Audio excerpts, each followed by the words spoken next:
different. Maybe the whole game looks different because they were very proactive on the map elsewhere. If they get the smite, maybe they can get out and do different things. But these are not what happened, so it doesn't really matter. TL have to just try to reset and go back at them. And it is really, really hard because you can feel like you're doing so many things right, but it can feel a little hopeless against a team like T1 because you look at the game from Quid. If I'm Quid, I feel like basically everything I did was great from a vast majority of that game. He was everywhere. He was roaming the jungle fights. He was going down to bot lane, ghosting, covering a gank, getting a kill there. Realm warping elsewhere, looking for another kill, forcing summoners, doing plays. But you still lost, right? So it can be difficult to try to just kind of have that mental reset and talk about exactly what you want to change when you only have a handful of minutes going to the second game. You can't really tunnel on these little things. You have to think about what can we actually fix for the next game, and quick mental reset, let's go again. TL, a number of interviews coming out for that first series with T1 or even after the series with KC, talking about, taking the losses in stride. So optimism that they can just come back into this game full force. However, they do now finally have, they get to participate in the right of first selection after losing out in that first game. This time they've opted for blue side, T1 opting for first pick. So the priority here, but TL will still have luxury of that counter pick as we get later in the draft. And as much as a lot of people are going to say, well, you should have banned Bard, well, at least they don't have to ban Bard for the rest of the series, That's right? Very true. And that is kind of the argument sometimes that coaches will make in saying that, hey, yeah, I could ban Bard for all the games, but if we're going to beat T1, it's probably going to be a long series. It's probably going to be 5 games. And do I want to spend 5 bans over the course of a series on the Bard? So people kind of look at it that way. Yeah. It is going to be Jayce as the top lane blind pick. Yorick is up and available and is a pick that a lot of people really like these days. The question is, do you want to play that style? I'm always a big fan of Malphite too, but I don't think you can really do Malphite this early. But I do think Malphite is excellent into the Jayce and can really be a difficult matchup for them to deal with. But it's kind of something that's pretty conditional that you go later in a draft if they have, like if they're playing Ashe, Seraphine, and Jayce, and like lots of low mobility, then it can be kind of a pretty nice pick. But we'll see where they want to go. And Nocturne is up, though they have banned the Orianna themselves, so they won't have that pairing. But this does lend itself to more split push, which makes me believe in the Yorick a little bit more, right? If you want to play through side lanes, then what better jungler to have than Nocturne? No, it makes a lot of sense, right? The semi-global pressure, the ability to shut down, potential TPs, etc. But a lot of flick-throughs here from TL. It is going to be the Rumble, so something that Morgan has been comfortable on, and now paired alongside the Nocturne. Okay. A lot of these really nice ultimates coming through. So I think they're looking at it less for the side lane than if you're going to go Rumble and more for the team fight. So what they are clearly missing now is the piece that holds everyone together, right? So then you're thinking about things like the Nautilus, because Rel is gone, Jarvan is gone, Lee Sin, obviously, they did leave it up, and Oner is an incredible Lee Sin. So this would be a great time to pick it because you don't have to worry about Jose taking it for the rest of the series. You don't have to worry about banning it. Yeah. So they're going to take it away, and Oner is an absolutely stellar Lee Sin. So it's not like he's taking a hit by picking this away. No. He is ridiculously good on it. This, of course, a scary prospect. Oner on the Lee Sin. Josedeodo prioritizing that Nocturne, a champion who can still offer a lot of that immediate utility. But there will be some eyes on Oner in the early game. See if he can get that snowball rolling. As T1 debate what the final pick here is going to be. Yeah, thinking through their options, do they want to early pick mid and then, try to set up for that? So it is going to be Lissandra. So this is pretty interesting because you do expose yourself to some of the more difficult matchups. People love Lissandra in matchups like LeBlanc, some of these champions that are really dependent upon mobility that you can lock them down. Quid is a very good Lissandra. You could go for this type of angle. You can also go things like Victor if you just want to kind of look to play and scale, have that AoE damage in team fights. And Syndra is something that has also been rising in priority here at MSI, but I'm more believing the Sylas simply because it's Quid. And I feel like anytime there's a good melee champion angle, Quid wants to take it. And TL are such believers in his ability on these champions. He's good on the control mages. He played a great Rise game, but this is his bread and butter. Akali, Sylas, Yeon, these types of champs, if you give him an angle, he always wants to take it. Yeah, Sylas a fantastic champion in those early skirmishes, and seeing that Lissandra on the opposite side just gives you a little bit more of the reliable CC that I think TL were missing, right? We said we need something to hold this all together. You got a lot of great tools to get fights started. You got a lot of follow-up damage with the Rumble, but a little more CC definitely makes the job a bit easier overall. Now, recognizing the amount of AD already present on the enemy team, maybe thinking ahead to what the bot lane matchups are going to look like. They've taken away the Ziggs. Mel, perhaps something that we could see as well. Yeah, we'll see if they are going to ban away that Mel. This is the first Lissandra at an international since 2023 Worlds, so has been quite a while. The new picks continue to come here. And it is going to be the Nautilus that I called out. You know, that is kind of like what you lose out on by dropping that pick to 3. You know, they clearly were maybe a bit more worried about Sylas getting banned out, or maybe they were never even thinking about the Nautilus. But it was immediately where my head went, just because Jarvan and Rel are already gone, and those are such obvious pairings with the Rumble that Nautilus to me kind of felt like the next in line. So the question is, do Mel and potentially another engaged support get banned out? Because yes, like you can use Nocturne ult as a go button, but you don't want that to be your only go button. You want some sort of CC to lock them in the Rumble ult, and it's better if it is like Alistar flash combos, then the Nocturne comes in, then the Rumble ult comes in.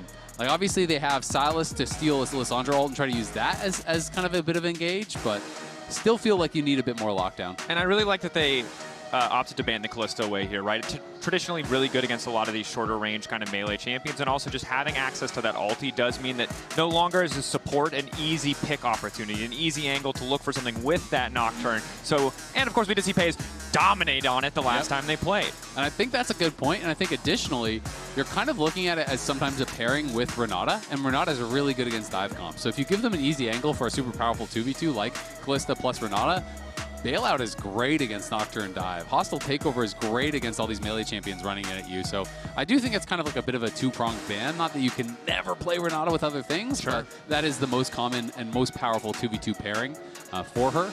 And so it'll be interesting to see where they go. TL definitely needs some more physical damage. You do have Nocturne, but Varus does kind of fit the bill here. And just waiting for last pick from Core. So there is always that possibility of them getting a bit spicy and flexing things around. Yeah. I don't really see it happening here, but I think they just want to get a better 2v2. So they're saying, you know what? Varus is a strong laner. We're going to hold Core's pick. We're going to see what the 2v2 is from T1. And then we're going to try to pick more purely for lane is my assumption based on what we're seeing. Having a winning 2v2 here, going to pay dividends. We've seen how good Peyz and Keria are in a close to even matchup or even in a slightly favored matchup, and it looks like they want to take over. Lucian Milio offering a lot of range with that culling as we get later, but just such a powerhouse. I mean, the interactions between these two champions. Milio's replaced Nami, the new premier pairing, and it's just so strong. It is really, really powerful, and you're also thinking about dive, right? You're thinking about all of these tools coming in. And then you've got Breath of Life, you've got Ultra Mega Fire Kick to be able to knock people back, you've got the Warm Hug Shields, Alistar, the other pick that I had mentioned after Nautilus is banned out. It's not playing for lane, it is playing for comp, but you know they are going to see what everything is as far as the comp for T1, and then they're going to say, you know what, we're going to go Alistar, we need that lockdown, we need that engage, and I think this style of champion really does suit Core. The question is, how brutal is the 2v2 going to be? Because you picked Varus for a strong lane, and then you picked a pylon to go next to him, right? And I mean, Alistar just can't do anything. You're a traffic cone. Like, you can go W level 1 and try to knock him away. No, you're so completely right. And I think this is the struggle, right? Is that oftentimes we see the vision of what TL have put together, but getting through that laning phase. Just get through the laning phase. Just survive. Just go 50-50. What did we say last time? Keria. Just survive against the Ezreal Bard. Yeah. And they died, and it wasn't the end of the world. They did find ways back into the game, but TL, I think, really hoping for a situation.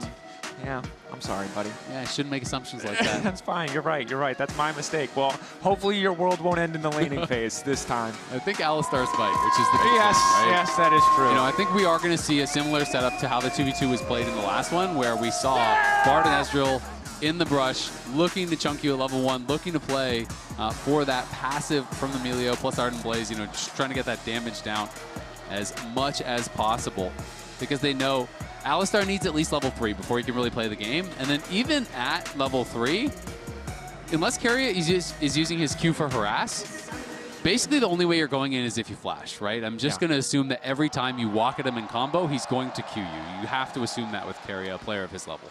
Yeah, and it's just, he doesn't need to use the Q for damage. He just doesn't have to. He's not under any pressure. Quid opting for a bold skin choice, I will say. But if it pays off, it will be a nice little dig, a nice little twist of the knife. Or you're looking at it that way. I'm looking at it like respect. I'm playing against the GOAT here. I'm going to rock the GOAT's skin. That's fair. That's a good way to look at it. I like that. That's a much more positive interpretation. I mean, I think everyone who plays mid lane, Faker is your idol, right? This guy is who everyone wants to be. This guy is who, you know, everyone is trying to imitate, is trying to have that level of success. W back. Glacial just to stop some of the potential follow-up here. As predicted, that's all we're going to get from the Alistar. He's walking menacingly. Keria is standing back menacingly, and it seems to be working More quite effective. well. Yes.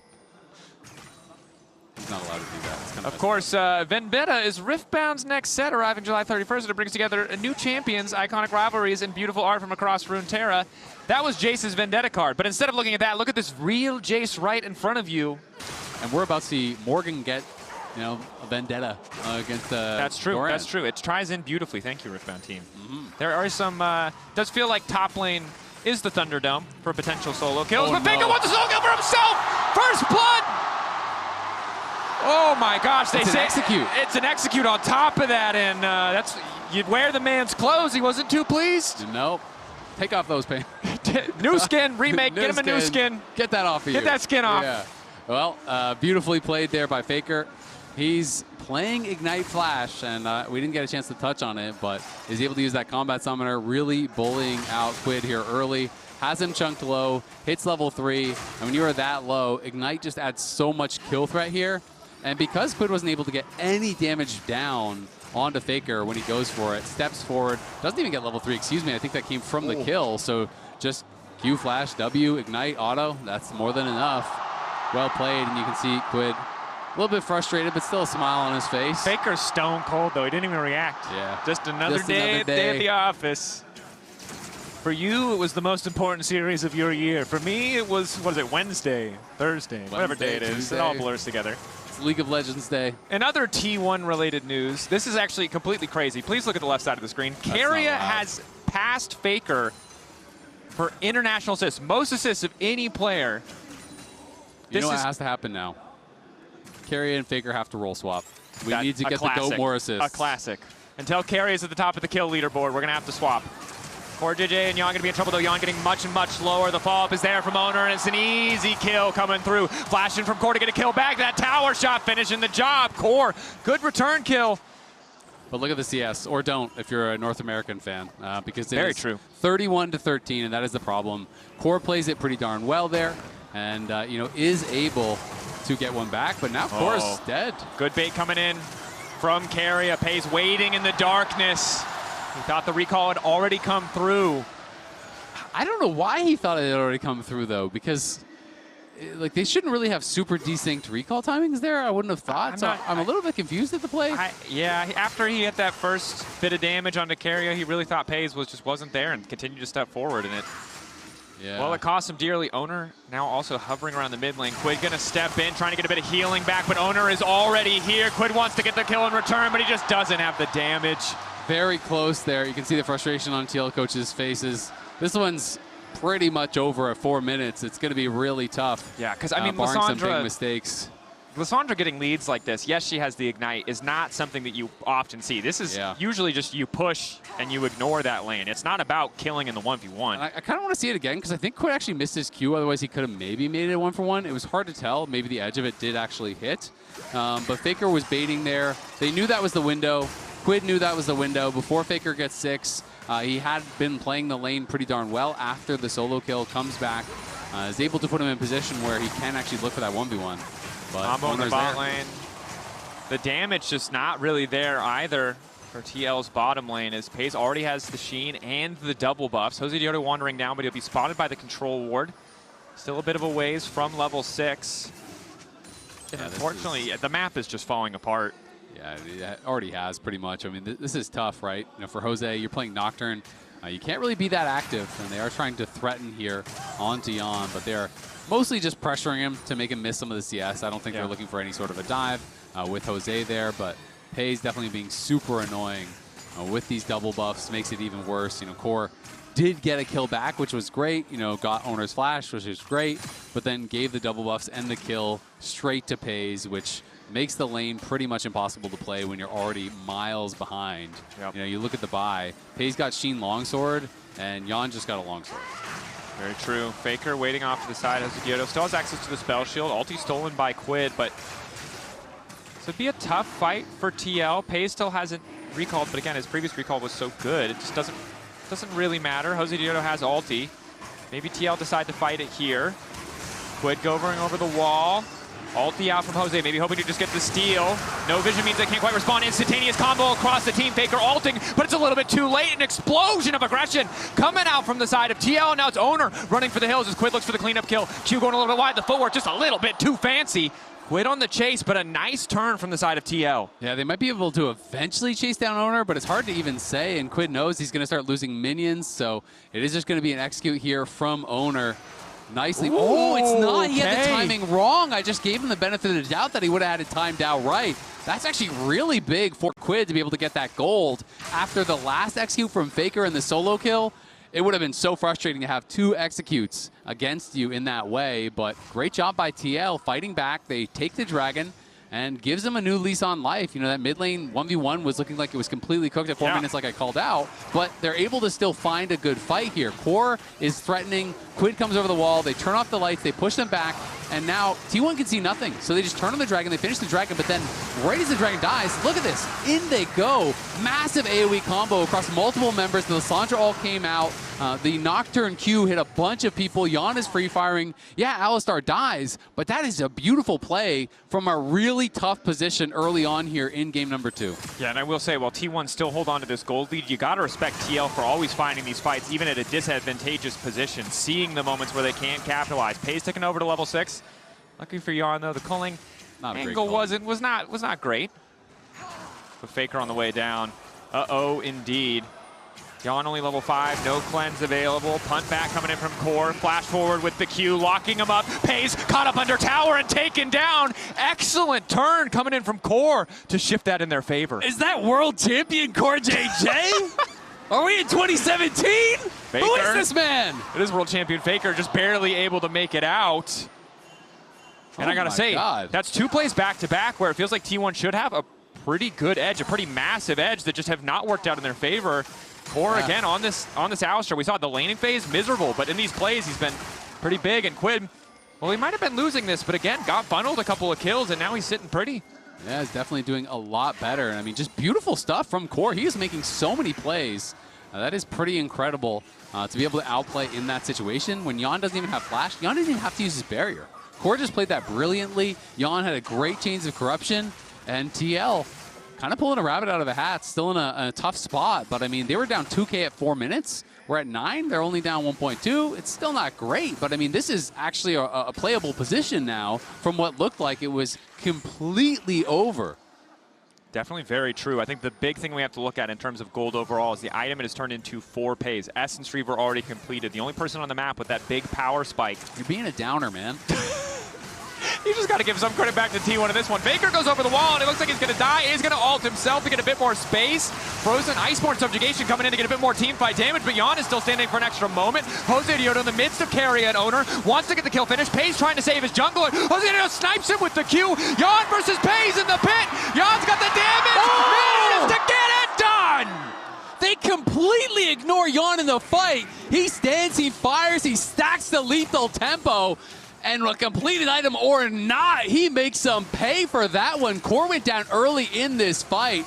Oner, T1, they go in. They try to engage here onto Core, but Core does get his combo down. He knocks out Keria there, and the stolen Milio while buying a lot of time. As you can see, Jose goes in, he's focusing down Keria, but look at T1 just completely ignoring Yeon the whole time. He's lethal tempo fully stacked. You are standing melee range of him as the Lucian, and you are still hitting Josedeodo, who gets the Triumph proc multiple times there. The barrier comes through. Yeon, look at the cooldowns there. The split second the ulti came up, he popped it. Didn't end up needing it at the end of the day, but that is huge. They thought they could just kill the Nocturne really fast, but he got the passive heal, he got multiple Triumph procs, and he lived so much longer than they were expecting that ignoring this Varus, who's supposed to be so weak, so useless, really came back to bite him. And my, raining on your parade a moment ago was the gold deficit, but the gold basically dead even now.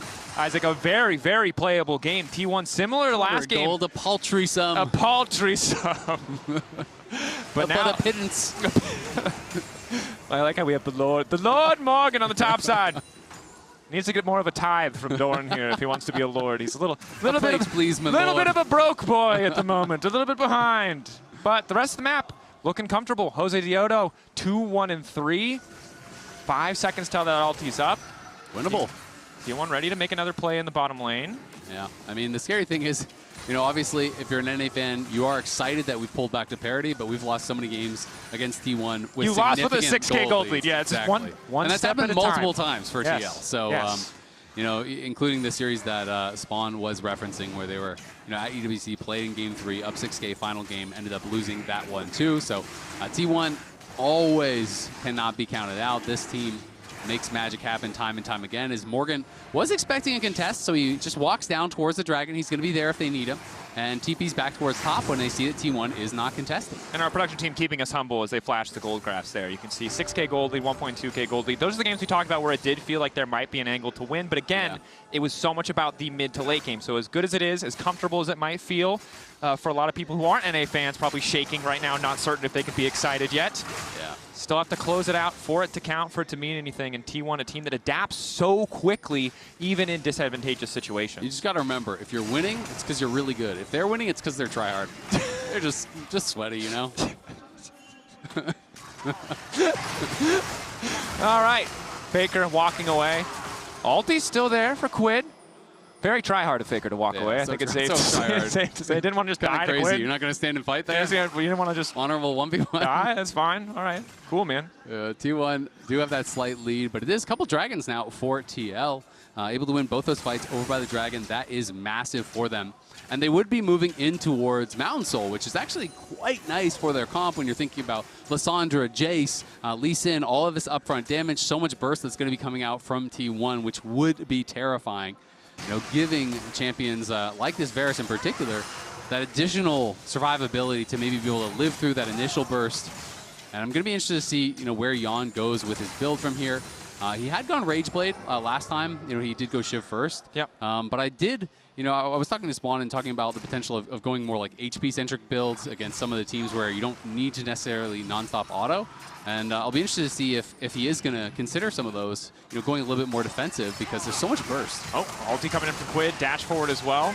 Kingslayer to get more damage down, but Oner is now here in the meantime. Quid gonna be in trouble. Oner arriving just in time. The rest of TL on the approach. Quid living for an extra second. The difference, the locket of the Iron Solari keeps him alive. Core absolutely clutching this game thus far, but it's gonna be tough to lock down Oner, trying to use Yeon to escape. W over the wall, flash out to safety. The man's got too much style, too much class. Yeah, he's got swag. Well played there by Oner to get out, but still it's a big win. Morgan looking for a potential solo kill. The last minion died, otherwise he would have gone. Colin coming in, they know Core is in trouble, has already popped the Unbreakable Will. Quid steeping deep. Yeon wrapping around Ultra Mega Fire Kick to push Yeon back. Quid debating if he can go forward. Abscond, abduct. Keria ready to body block though, has his ulti to cleanse out if he needs it. Good discipline from T1 to retreat as a unit, not give that flank angle to the side of TL. Yeah, well played there by T1. Very cognizant of the fact that Quid could be coming in. And if they overcommit there onto Core, they would get collapsed on. They could be down a man and maybe taken out. But it's another brilliant play from Core. Gets there just in time, keeps Quid alive with the locket. You know, yes, Oner does escape, and that was really nice for T1. But at the end of the day, it's still the 1-for-0 on the kill. On a play that T1 were kind of going for initially. They're the ones kind of setting it up. Faker, again, was trying to go for that same play he did earlier on Quid. Trying to bait Quid to go in aggressive, knowing the Sylas has to do that to trade, and just playing behind him. Approaching the bottom lane, Glacial Path coming out from Faker, trying to escape platform. Josedeodo, he knows that Faker does not have ulti for at least a couple seconds. I don't think the calculation is always going to be perfect, though, so Josedeodo backs away. Doesn't want to overforce on the dive. Instead, happy to grab the plates. Yeah, they're happy to grab the plates. Not so happy to lose your flash for that, though. He really thought he would be in range to get the tether, and I think he was expecting an insta-W from Faker, so he flashed in and spell shielded it immediately, you know, because you're not going to be able to react to the W. It's just too fast if you're point blank. So he did try to kind of guess on it. The end of the day, though, they do get first tower off the back of that, so TL going to be still really happy about this. You were down 2K at 4 minutes. You're now up 1,000 gold here at 15. Definitely a good look. T1's response on the top side does result in the tower of their own. Well, as the Herald. Excuse me, the Grubbies. No, Herald. There They got both. They got both. Feeling comfy as Oner now. Another retreat necessary. Ulti coming in. That's going to be no way out for Doran. Josedeodo this time nails the spell shield to see a 1v1 in the mid lane. Yeon trying to battle with Peyz, but Peyz too damn strong. Well played there by Peyz. Peyz flashes over the ultimate, something that is very difficult to do timing-wise. It's easy to flash to the side. That's not hard, but he wanted to stay in range, knew he had the damage for the solo kill if he could actually outplay him in that way, and is able to pull it off. And now Quid is Quid and Oner's coming behind him. Faker not here to do damage, just to stall. Quid getting into melee range is big, though. Faker gets himself an extra 2.5 seconds, extra healing coming from the Frozen Tomb. One more rotation as Quid desperately tries to finish it, but the damage is not there. Oner, however, grabs the kill. Nicely done there. Quid just way overstaying his welcome. I mean, if he still has mana, Faker can't delay like that because Quid can kill him. But because he's out of mana, it was tough for Quid in that position, and he just gets kind of chased down. So we can see this one more time. Yeon already a little bit low, and the pink ward there was a lot of safety for Peyz. That ward that you can see right here, this actually gave him a false sense of security because this ward does not actually see that ward, I don't believe. So it doesn't actually see the far other side. So Peyz had his ward over, hugged that wall, and that made Yeon face check him, which set up for that brilliant play from Peyz where he's able to flash over the ult, but required a lot of things to happen there. And you can understand why Yeon walked into that brush thinking, hey, it's warded, I'm safe. Yeah, when we take a look at the Coinbase gold round, you can see Peyz pretty comfortably ahead, and overall tower plates giving him that bit of edge as well as a bit more in the kill department, especially after that solo 1v1. T1 going to slow down the Drake stacking. And ITL the sole point. But now TL looking maybe to respond here with a play of their own, or at least clear out some of the vision. Top side, Morgan uncontested on this push for now.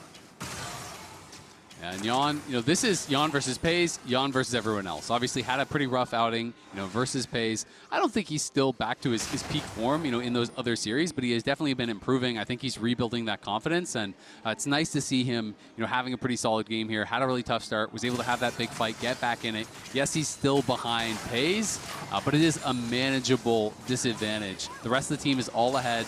They have a real shot in this game. And this is all TL really can ask. You just can ask from your early game, put us in a spot where we have a chance to win. Because at the end of the day, you've got to win the team fight if you want to beat T1. And they are in a spot where they have a legitimate shot to win, but you've got to get it across the finish line. And that is so damn hard to do against T1. So many brilliant team fighters across the board. Any one of the 5 from T1 can step up at any moment and solo win a team fight. And that is really hard to deal with. It certainly is, and I think TL in this game, and certainly in last game, finding a lot of good opportunities to fight back, match that kind of breakneck pace. But it was often in the previous series, when the game slowed down, that there were little hiccups, little mistakes that T1 immediately capitalized on. So you're right, there's so much pressure. And you might not think it because they're just walking up, farming, hitting a wave. But that one wave extra, that one misstep on a side lane can be devastating if it costs you summoners or denies you good setup on the next objective. It really does, and I think that Quid and Jose need to get more on the same page in this game. I feel like throughout the tournament they've been really good about that, but we've seen Quid a number of times, pushing very deep in his side lane without Jose there to protect him. Herald looking for a charge here. We'll get a tower very low, but T1 really don't want the actual fight as Morgan TP's in, so they just back off. They get the TP out of it as well as a couple plates. TL fully set up here in the mid lane, but not with a lot to play for, as now another TP moving into the bottom lane, hoping to catch out Doran. Doran might just go for a TP of his own. Nope. Yep, there it is. We're trading TPs. Flash forward, it's got him done. Doran, you are not escaping this one. Quick Frozen Tomb comes in from Quid. Happy to steal that one away from Faker as fire rains from the sky, and down goes Doran. But look at mid lane. T1 immediately rushed back to mid lane where they had that Herald crash to try to finish off that tower. So T1 realized, all right, we can't get anything there. But that was the flash from Quid. That was the TP from Quid. That was the ultimate from Quid. So that's not a free kill by any means. Yes, they got the TP off of Doran. They get the gold on a Quid, which is nice.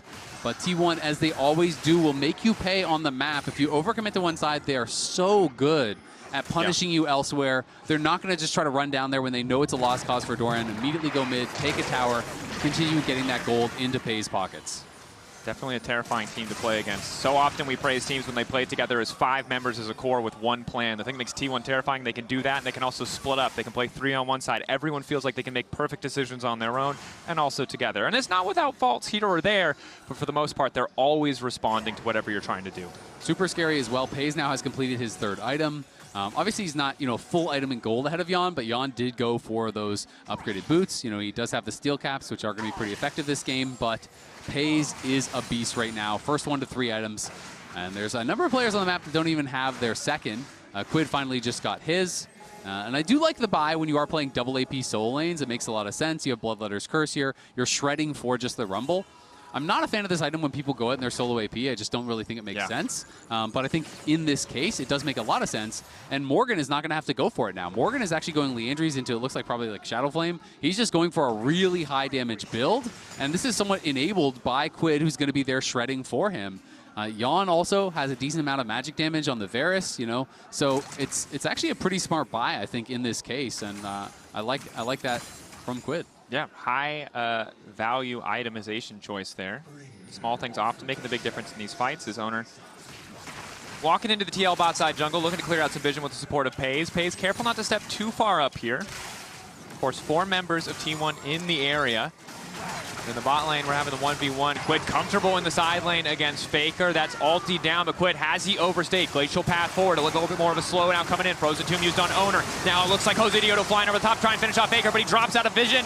Josedeodo can't get the kill. Lock it to give him a little bit more HP. Ulti coming out for the Milio. Yeon off to the side, doing what he can. Doran flashing in. Morgan with the equalizer doing a ton of work. Quid still living! The abscond duck connects! Peyz running for his life. A flamethrower behind him. Lord Morgan making it work, but Doran is still up. Doran is trying to make the difference. Trying to make the difference, but he can't do it. He can't actually make it in this fight here as TL again coming out on top here. The question is, can they go to the Dragon? And that Shock Blast onto Yeon means a lot. Low health bars now for both Yeon and Core. They're going to have to base. Good fight. Good look. Take a look back. Quid confident in the 1v1. Absolutely is very confident in the 1v1 going in here. And it's not much of a 1v1 that Faker can contest at this point. He just is destroying him. He used that ult early, and Jose decides, you know what, I can go and finish him off because he doesn't have that ult. But Keria is there, double shield, he has the heal, he buys a lot of time, but then the locket from Core, you know, kind of baits in Peyz as Peyz goes in, has to flash back out. Look how long Quid lasts, though. Spell rotation after spell rotation after spell rotation comes up and buys so much time. Morgan arrives, is able to finish him off. Another double there for Yeon. As you can see, Quid thought he had an angle to live. Yeah. I have to ask you, are you familiar with the Quiggle? No, I am not familiar, with the Quiggle. Is that the Quiggle? It is close to a Quiggle. Close to a Quiggle. All right, well, you keep me posted. Yeah. He has. What was that called? It's got to be something with Sylas. The Quilus? I don't know. The Quilus. We'll work on it. We got workshop. Okay. The Quilus.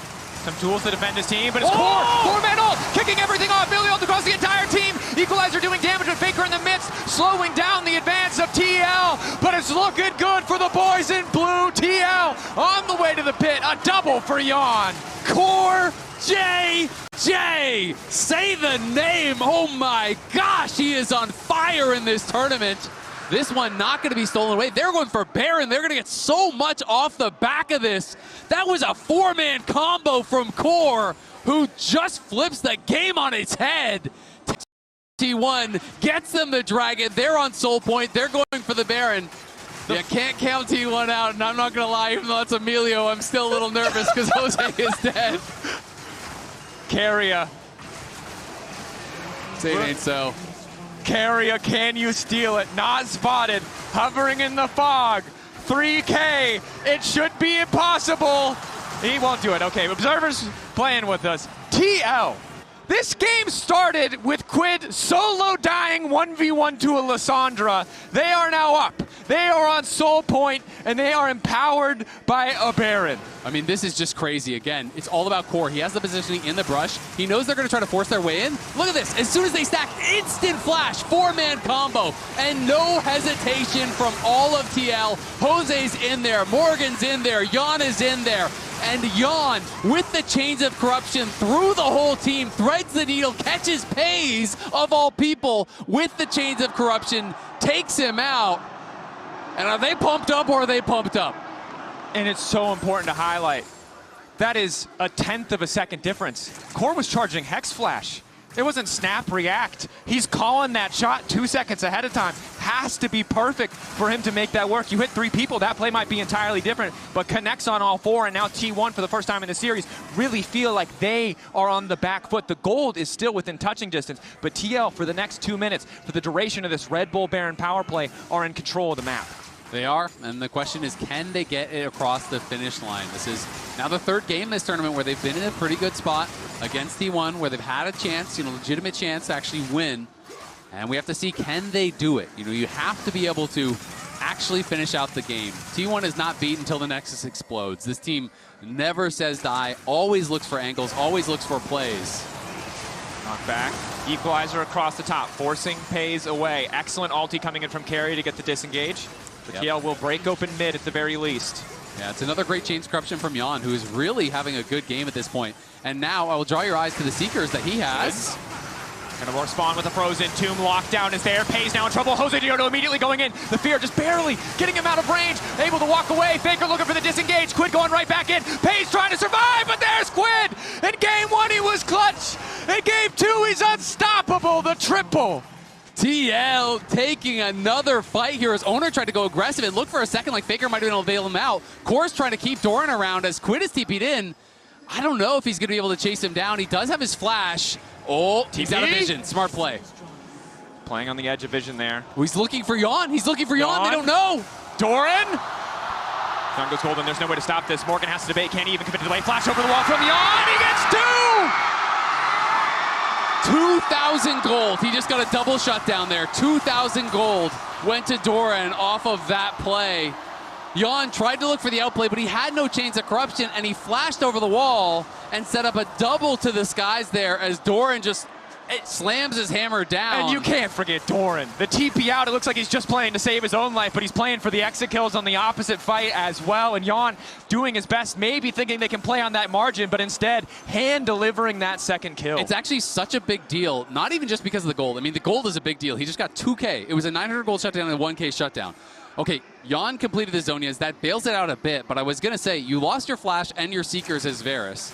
That is a really hard fight that you're going to have now in 1 minute.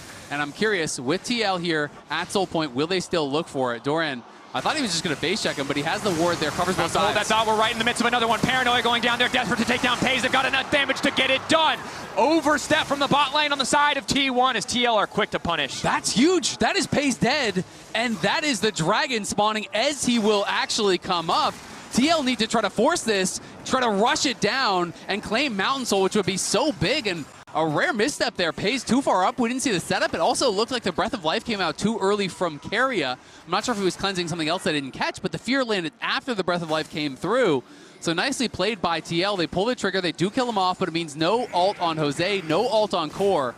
And so the question is, will they try to rush this down? Because Morgan has not yet moved. Fight over mid priority now as Faker uses the glacial path to make his way out. Peyz still got a little bit of that Jackie love in him, as Ox likes to say. Will still step forward on occasion.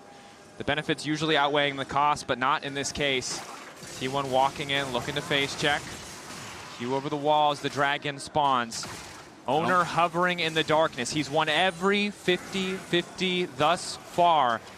So Team Liquid may just be looking for a fight. Nice poke onto Quid. No ulti taken away from him yet. See what he can hijack. See what he can do to put TL in a favorable position. Oner fishing. Core off to the side. Eyes on the Alistar, but Faker might want to start this fight first.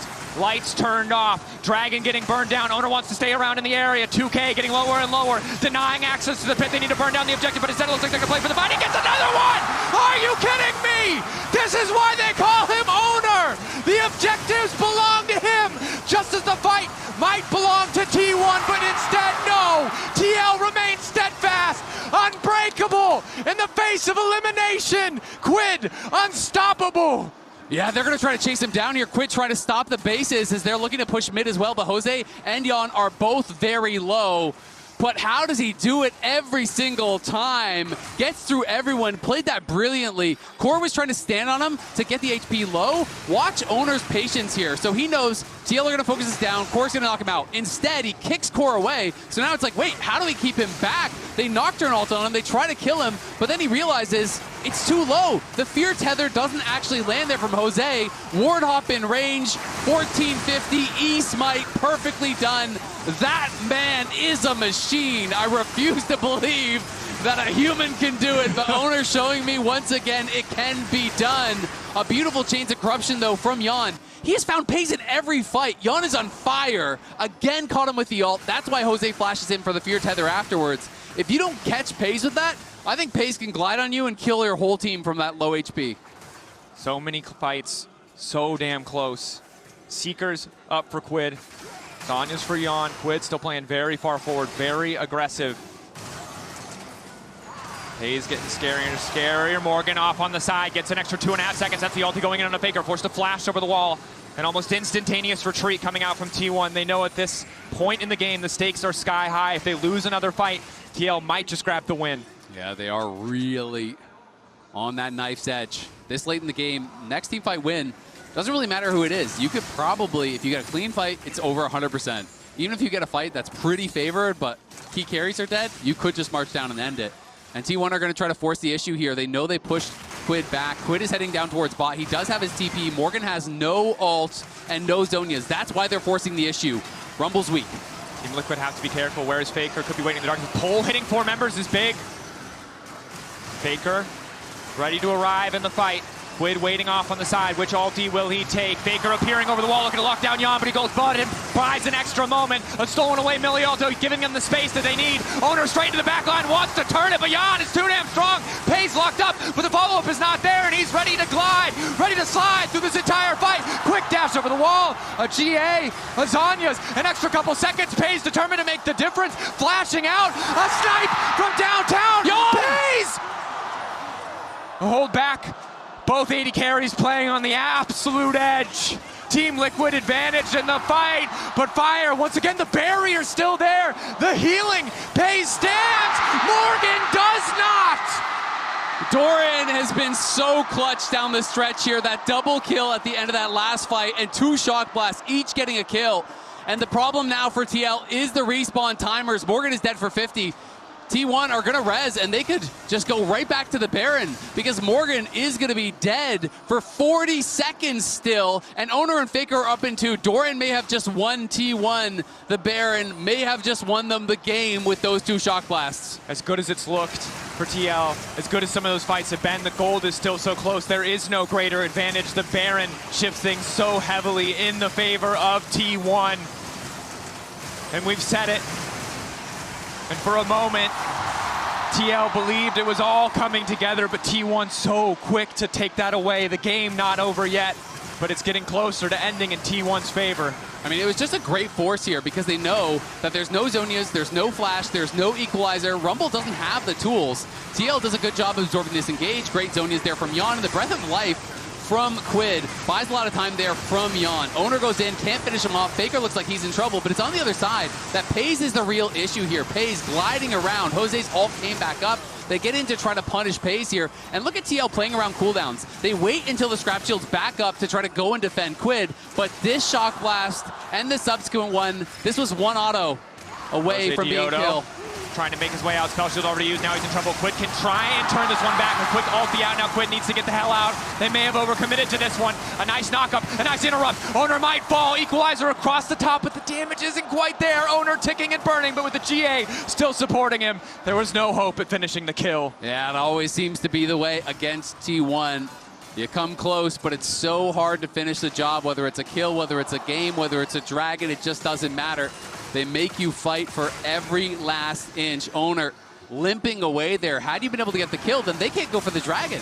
And you can actually delay it and have an earlier respawn on your jungler. Maybe you get soul, but again, 3 times now, T1 delaying this soul for TL, and now they are both on 3 dragons here. And T1 take a slight gold lead.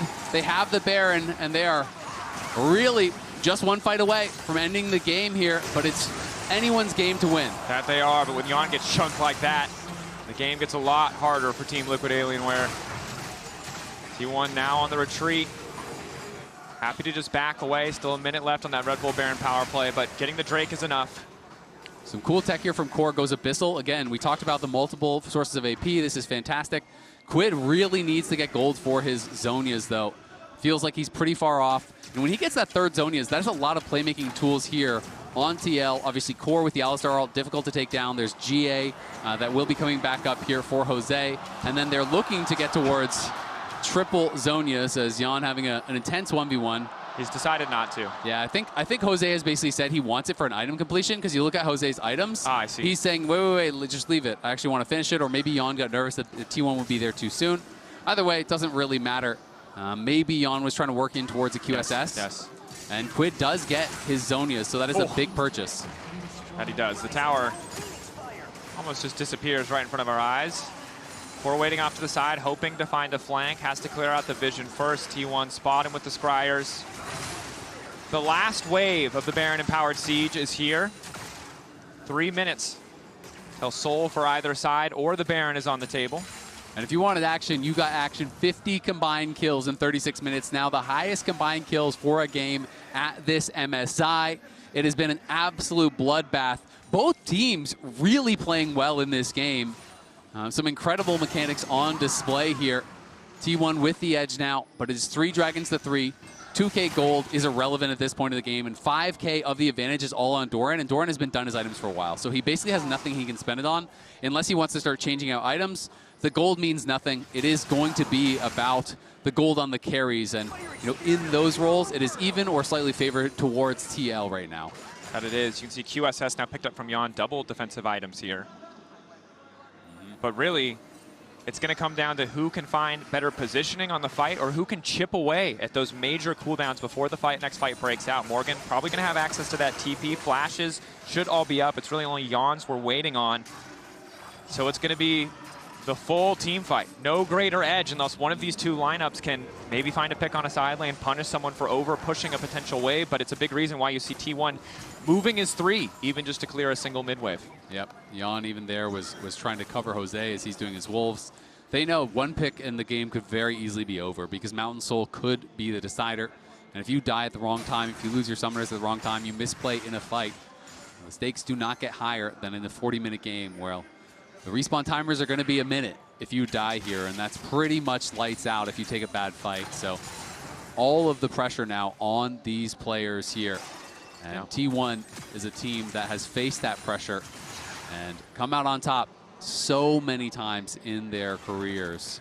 TL going to have to try to pull off some magic, complete an actual victory here, because the difference between going 1-1 and actually being tied in this series and being down 2-0, it's a gulf bigger than the Grand Canyon. Yeah, it is huge. Asking for a reverse sweep against T1 is just not something that you see every day. And remember what it took for us to get this close in this game. A heroic comeback from Quid, backed up by Josedeodo, and Core, the facilitator of each and every game-turning play for TL. You said it yourself, coming into this tournament domestically, not at the top of the list in anyone's mind for supports. A lot of names above him, but he has been clutch in this tournament so far, and in this game, he is no doubt the MVP for TL. But an MVP of a loss doesn't mean much. TL desperate to convert this into a win.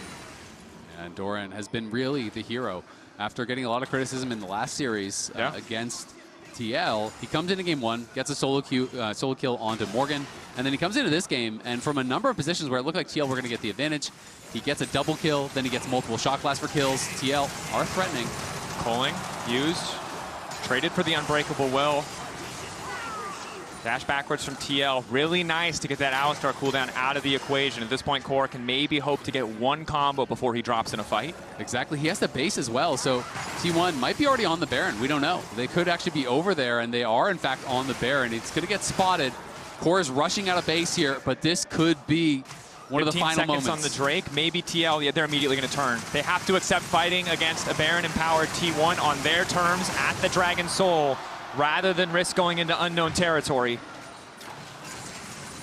And I like the call, but it's still really, really risky here.